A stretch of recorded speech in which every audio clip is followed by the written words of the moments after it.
Punchline sur Europe 1, Laurence Ferrari.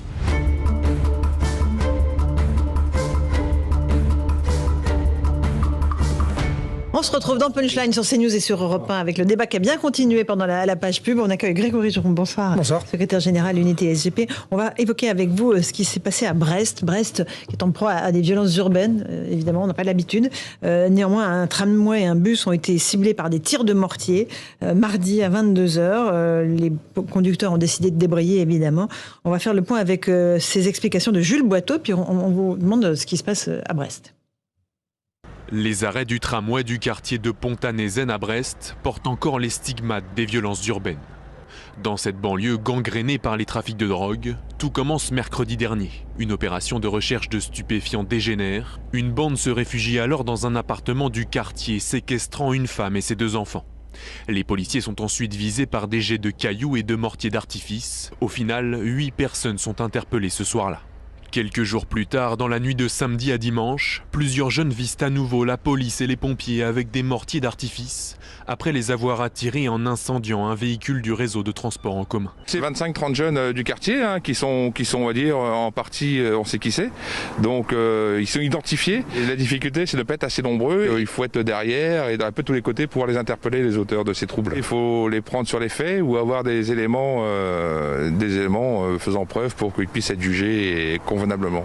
Hier soir, de nouveaux tirs de mortier d'artifice ont visé le tramway de Brest selon la police. Plusieurs bus ont également été touchés. La direction du réseau Bibus indique qu'aucun blessé n'est à déplorer parmi les salariés, mais elle annonce que les transports cesseront de circuler après 20h ce mercredi.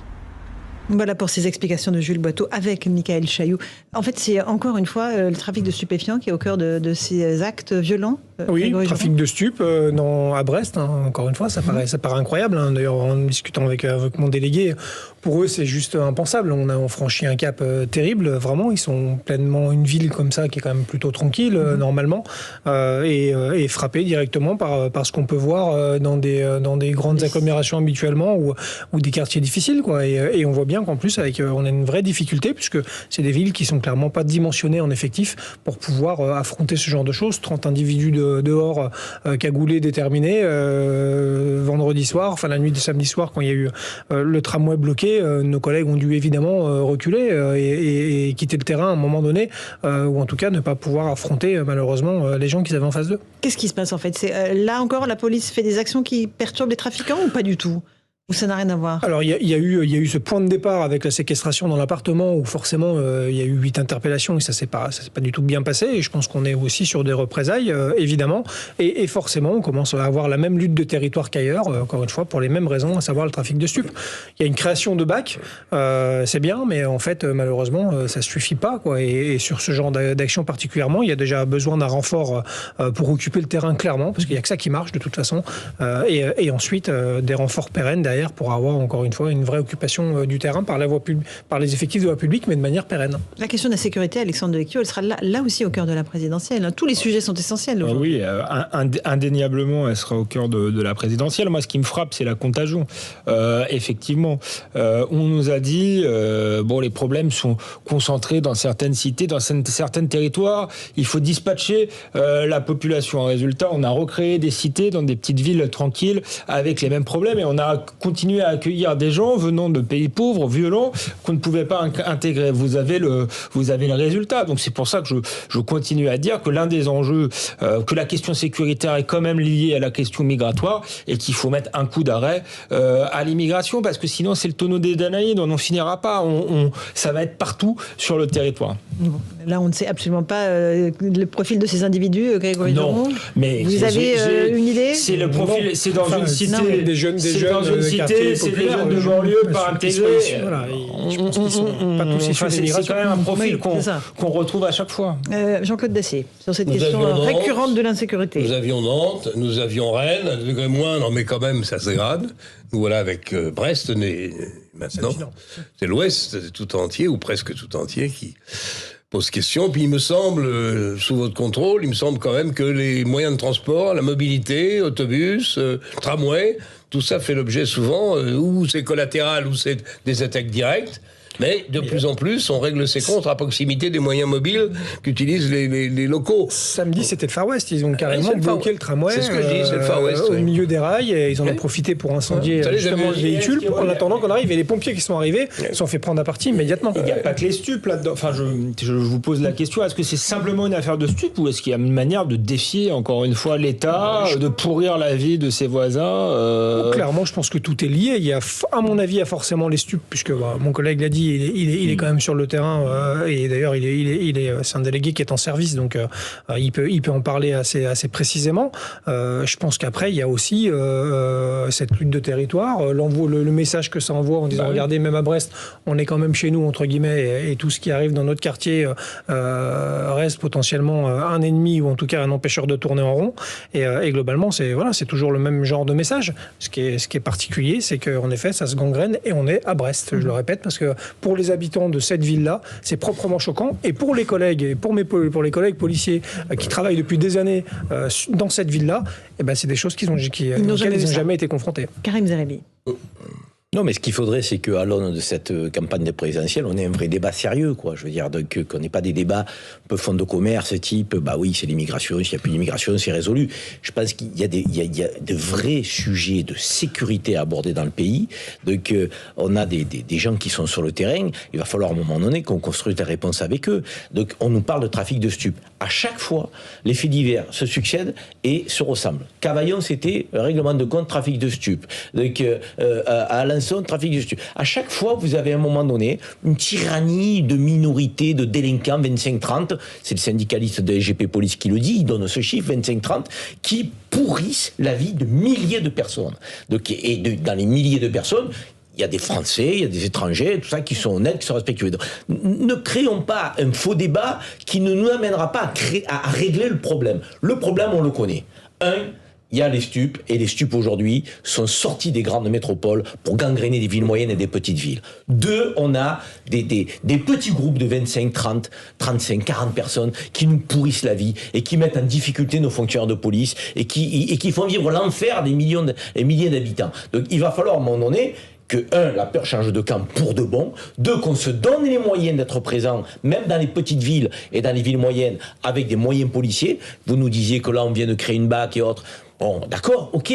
Est-ce que c'est de l'agitation ou est-ce que c'est suffisant? C'est pour ça que là, à un moment donné, il va falloir que les opérateurs de terrain que vous êtes nous disiez de quoi vous avez besoin pour résoudre le problème. Est-ce qu'il faut qu'il y ait plus de bleus? Si oui, comment? Est-ce que c'est de la police de sécurité publique? Est-ce que c'est la police spécialisée? Grégory, dites-nous. Un jour, il y a un syndicaliste qui a dit à Dumpenchen, il nous faut 30 000 effectifs de plus pour mettre sur la voie publique. Et après, derrière, effectivement, il y a une réponse pénale qui doit suivre. Parce que si elle ne suit pas, vous allez être découragé. Mais si on marche sur les deux jambes, qu'on crée plus de moyens en effectif pour que vous soyez présents et face à ces 25-30 jeunes, que vous ayez le rapport comptable favorable. Et si derrière on a une réponse pénale, vous pensez qu'on peut résoudre le problème? Vous y croyez, vous, ou pas? Oui, mais j'y crois forcément. Autrement, j'arrêterais de faire du syndicalisme, j'arrêterais de militer et j'irais. Je pense que ça fait partie des choses auxquelles on doit encore croire. En tout cas, ça veut dire qu'on ne sert plus à rien. Donc, à partir de là, il faut changer de métier. Je pense que c'est. Alors, déjà, si on pense que la réponse n'est que policière, c'est évidemment une erreur. Elle ne peut pas être que policière, c'est un tout. Je ne vais pas faire un discours politique, on parle d'éducation, etc. Mais si on parle vraiment d'action forte, très clairement, vous l'avez dit, c'est 30 personnes. Comment on les traite? Comment on fait? Dont vous connaissez les identités? Oui, souvent quasiment. Il faut, sauf qu'il faut les prendre sur le fait, faire une procédure, il faut qu'elle tienne debout, il faut qu'on ait les moyens, il faut qu'on donne des moyens à nos enquêteurs, il faut qu'on donne des moyens après à la chaîne pénale d'aller au bout, parce qu'en fait, le vrai sujet, c'est ça. Le vrai sujet, c'est la chaîne pénale. 2, je vais aller plus loin, parce qu'on est en campagne présidentielle, moi je le dis, je le répète, c'est surtout la politique pénale. Quel chemin on a pris depuis 20 ans sur notre politique pénale? Je pense qu'on n'a pas pris le bon chemin. Je pense que le fait d'individualiser de manière exacerbée, c'est pas une bonne solution. Et aujourd'hui, on est enferré là-dedans, où en plus, on a des lois qui déconstruisent en plus le sens de nos sanctions pénales et qui ne veulent plus rien dire. Alors, on aura beau faire nous ce qu'on veut sur le terrain, interpeller comme on veut, même s'il y a des magistrats qui estiment que la qualité des procédures sont en baisse, etc. Oui, c'est pas faux, mais il faut voir aussi ce que les collègues ont sur le dos. Une fois qu'on aura de l'autre côté un vrai cheminement pénal et des vrais moyens pour la justice, et ensuite des vrais moyens pour l'incarcération de ces jeunes-là. Ah oui, ça marche. Si, en fait, il faut qu'on réfléchisse à... Est-ce que vous allez interroger les candidats, en excipiant de vos qualités de syndicaliste connaissant le terrain, Est-ce que vous allez interroger sur des questions simples, appelant des réponses peut-être plus nuancées, les candidats à la présidentielle? Mais là, je vais pas faire c'est pas un manque de respect à l'endroit des candidats à la présidentielle. On est déjà dans le concours Lépine quand même de l'idée qui va le plus.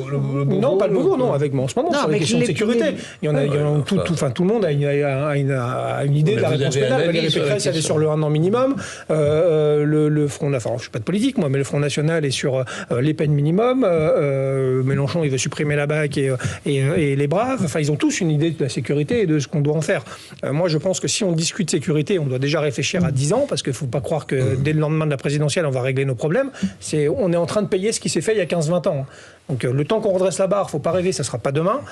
Nous, ce qu'on regarde, c'est surtout que le métier est de plus en plus dur et surtout qu'on a de plus en plus de pertes de sens. Parce que finalement, en effet, mes collègues, s'ils interpellent les 20 ou 30, qui font une belle procédure, que ça tient debout, que le parquet suit, que les juges font leur boulot, malheureusement, au bout du bout, on aura de toute façon des aménagements de peine parce qu'ils ne vont pas prendre 10 ans et c'est bien normal. Mais même s'ils prennent 1 an ou 2, eh ben, ils vont se retrouver avec un bracelet exactement au même endroit où on les aura chopés. Donc, on aura fait pipi dans un violon. Alexandre Devecchio. Non, je suis d'accord avec tout ce qui a été dit, avec la complexité du phénomène. Je voudrais quand même répondre à Karim gentiment sur la question de l'immigration. Je n'ignore pas qu'il y a des centaines de milliers de gens qui sont issus de l'immigration, qui sont immigrés, qui s'intègrent, qui travaillent, qui ne posent pas de problème. Je n'ignore pas non plus que si demain tous les flux s'arrêtaient, on aurait encore des problèmes à gérer, tout simplement parce qu'on a un stock de population qui est mal intégré. Maintenant, une fois qu'on a dit ça, je continue à penser que c'est pas la peine de rajouter des problèmes aux problèmes. Et vu qu'on a raté,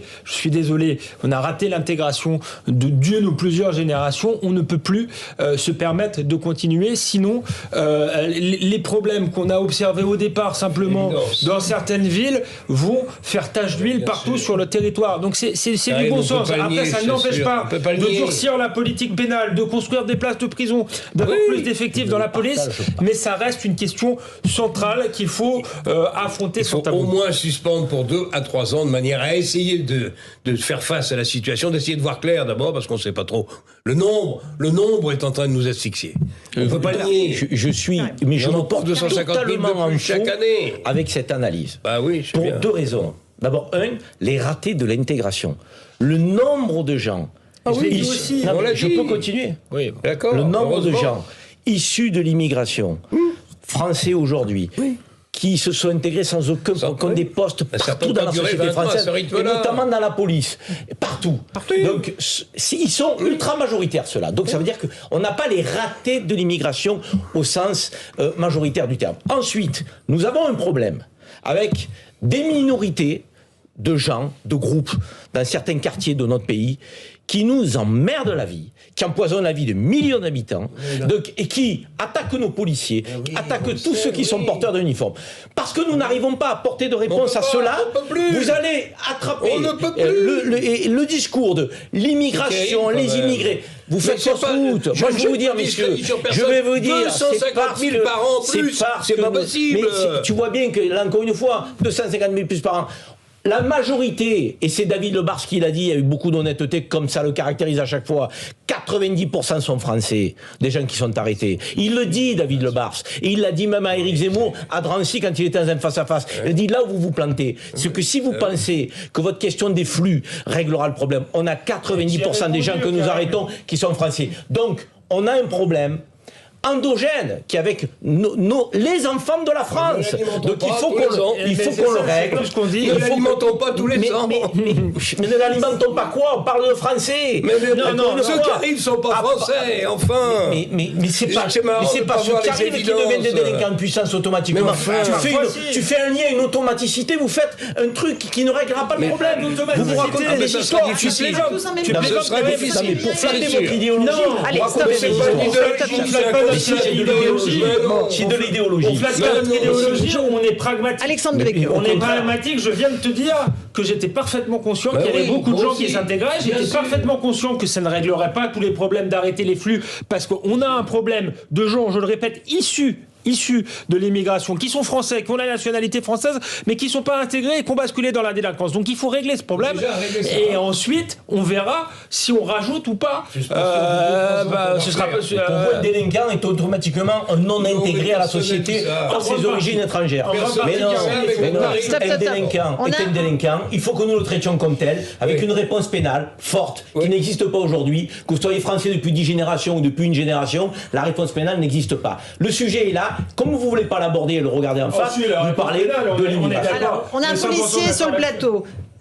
Dans ce débat, où est-ce que vous vous positionnez? Un délinquant, c'est un délinquant? Oui, je pense que c'est assez clair. Déjà on n'a pas de chiffres au niveau des statistiques ethniques, etc. Donc on n'a pas le droit. Oui, mais après, moi, je ne vais pas de débat. Mais pour autant, voilà, du coup, on parle sur des ressentis, des évidences potentielles, etc. Non, on est sur le terrain, évidemment. Mais je veux dire, moi, c'est pas. Enfin, on n'est pas là, nous, pour avoir ce regard-là sur la société. On est juste là pour régler le problème quand on a un délinquant en face de nous. Et c'est ce qu'on essaye de faire. Et le problème, on l'a déjà dit, une des causes de mal-être policier, c'est la perte de sens. La perte de sens, tout simplement, parce que ce délinquant qu'on interpelle, globalement, en général, 3 jours après, on le retrouve exactement en face de nous. Il y a un vrai sujet. Encore une fois, il y a un vrai sujet. Alors, moi, l'immigration, j'en ferai pas. C'est pas pour le coup, je serai pas dans mon rôle. Mais nous, ce qu'on voit, c'est qu'on a un vrai sujet sur le fait de traiter potentiellement des multirécidivistes. Comment on fait pour les traiter? Comment on fait pour traiter une violence de plus en plus jeune? Comment on prend en compte ces mineurs? Comment on prend tout compte le problème des mineurs isolés? Tout ça, c'est clairement un problème policier, et c'est clairement un problème policier qui ne peut se régler que par une politique pénale claire.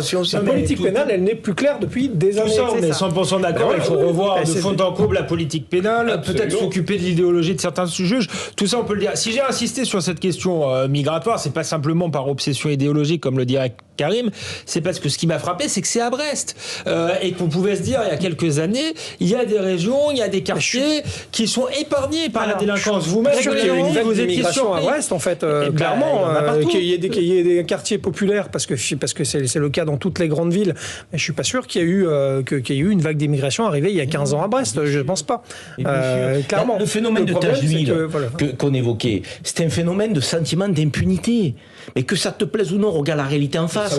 Que tu sois à Cavaillon, que tu sois dans les quartiers nord de Marseille, que tu sois à Brest, ville grande, petite ou moyenne, c'est le sentiment d'impunité qui nous tue à tous. Donc on peut se chamailler sur c'est les immigrés, c'est pas les immigrés. Moi je te dis qu'on a un problème aujourd'hui de traitement de la délinquance. Et la délinquance, si on veut éviter de la regarder toujours et en permanence sous le sceau de l'origine, on la traitera beaucoup mieux. Les deux, mon capitaine. Mais les deux de quoi? Du pédigré des individus de Brest ou pas? Non, honnêtement, j'ai pas les éléments nécessaires. Ça doit être très jeune, forcément, comme d'habitude. Et multirécidiviste aussi. Et sentiment d'impunité pour le coup de la part des réalité. Mais ça, c'est une réalité. C'est sentiment d'impunité, manque d'empathie. C'est une catégorie qu'on a quand même dans nos sociétés qui manque de tous les codes. C'est quand même limite une société parallèle à certains moments. Ça, c'est une réalité. Je pense que la désintégration, elle touche même des individus effectivement qui ne sont pas d'origine étrangère. On a un problème de civisme, de civilisation, mais au sens large. Mais le fait de faire venir, je le répète, des gens qui sont dans des pays en guerre, qui n'ont pas les codes culturels du pays, on aboutit pas à la même façon de voir la famille, on aboutit mécaniquement à des gens qui, effectivement, perdent tous les repères traditionnels. Alors, merci à tous les quatre d'avoir participé à ce débat dans Punchline sur CNews et sur Europe 1. On ne vous mettra pas d'accord ce soir, mais on continuera le débat tous les soirs. Merci à vous de votre fidélité. Dans un instant, Christine Kelly sur CNews pour Face à l'info. Et je vous retrouve sur Europe 1 pour la suite des débats de Punchline. Bonne soirée sur nos 2 antennes.